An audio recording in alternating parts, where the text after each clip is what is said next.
आसिफाबाद की एमएलए कोवा लक्ष्मी और आदिलाबाद जिले के इंचार्ज वजीर जूपल्ली कृष्णा राव के दरमियान मुबैना तौर पर बहस व तकरार का मामला सामने आया। कोवा लक्ष्मी ने वजीर की मौजूदगी में शिकायत की कि एक कबायली रुकन असम्बली को मुनासिब एहतराम नहीं दिया जा रहा। उन्होंने सवाल उठाया कि उनके हल्के में सरकारी फलाही स्कीमों के मुस्तहिक अफराद का इंतखाब कौन कर रहा, इसकी उन्हें इत्तला नहीं दी जाती। कोवा लक्ष्मी ने मजीद इल्जाम लगाया कि वज़रा की जानिब से तरक्याती कामों का इफ्तिताह किए जाने के बावजूद बाज़ काम आगे नहीं बढ़ रहे।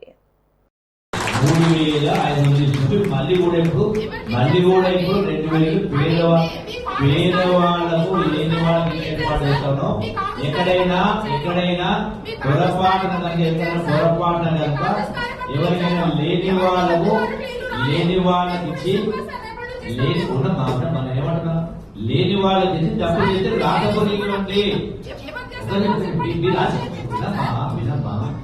మీరు ఎవరైనా బోగస్ ఇల్లు ఇచ్చి ఉంటే మీరు రాజపూర్వకండి, లేని వాళ్ళకి ఇవ్వలేదు, ఉన్న వాళ్ళకి ఇచ్చిండ్రు. ఆసిఫాబాద్ రాసివ్వండి, అటువంటి ఎంక్వైరీ చేసి కరెక్ట్ వాళ్ళకి క్యాన్సిల్ చేసి వాళ్ళ పైన చర్యలు కూడా తీసుకునే కార్యక్రమం ఉంటుంది.